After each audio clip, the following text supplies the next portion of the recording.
So, Imagine buying a $10 shirt that underpays workers, pollutes rivers, and only lasts 2 months before it ends up in a landfill. Well, this is the practice that lots of brands follow called fast fashion. What it means is it's the mass production of clothes for trends. And it's actually the third most damaging industry in the world. See, what I'll be talking about today is about how fast fashion damages the environment, causes a consumerist ideology among consumers, and hurts ecosystems across the entire world. See, according to the 2020 Nature Reviews Earth and Environment, they say fast fashion is responsible for 92 million tons of waste and 79 trillion tons of water used yearly. That's no joke. Clothes don't have to be low quality in how these brands produce them.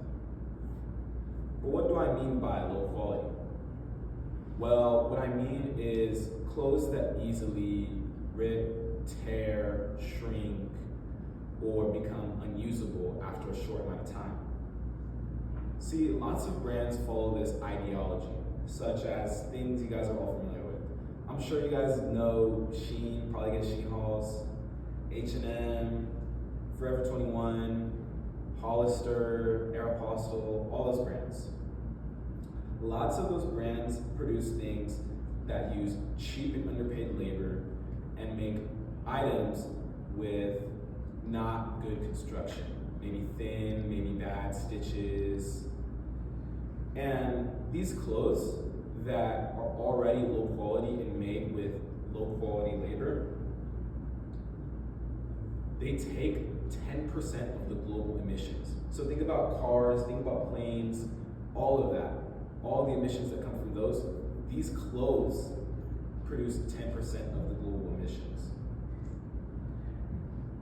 See, these clothes, I actually used to be a victim of the fast fashion agenda.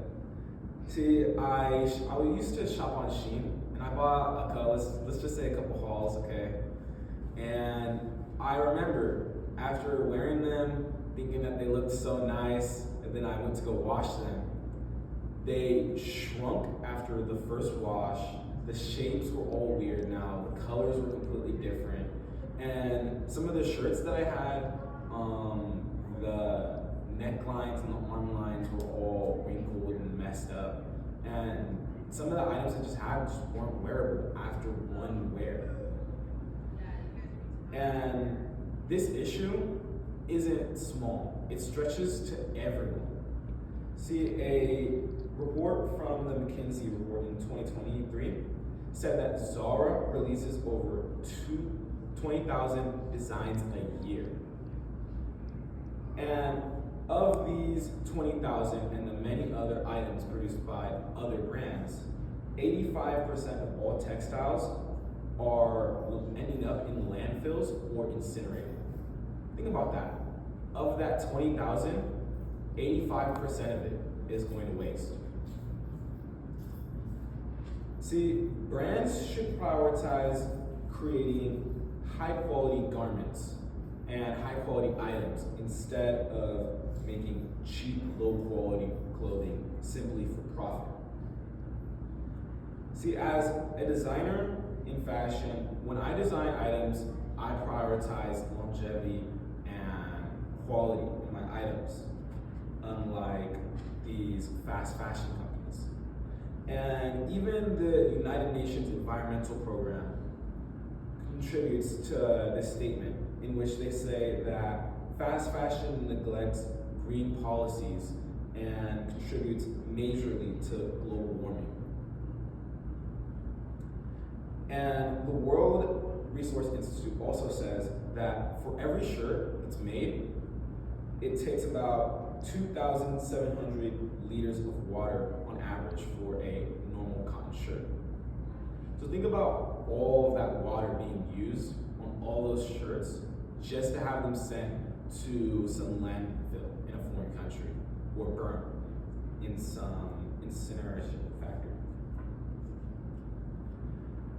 And in our world with increasing pollution, another report that I found from earth.org reports that synthetic fabrics left inside of landfills take decades to decompose. So that polyester shirt you bought for $5 from Shein will end up in a landfill and will stay there for 80 years, releasing microplastics and toxins into the soil. And what I want to stress to you guys as a major alternative and a way to escape this scandal is thrifting and secondhand shopping. It's a great way to avoid this scandal of, oh, well, there's no way I can get cheap clothes unless I buy from these brands. The Colorado University Environmental Center says keeping clothing in use for longer, which can help limit wasted resources via thrifting. And lots of clothes in thrift stores are there because they're made with durable materials that last for a long time. Which is why all of you should just try and give thrifting a chance.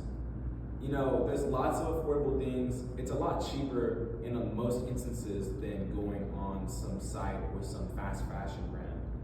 And fast fashion can cause excessive waste, ecological damage, and air pollution. And with the many alternatives to fight this crisis of consumers' fast fashion, thrifting is one of the best ways to fight this. Fashion is a form of self-expression, but the most powerful statement you can make is choosing clothes that don't damage the planet in the process. Thank you.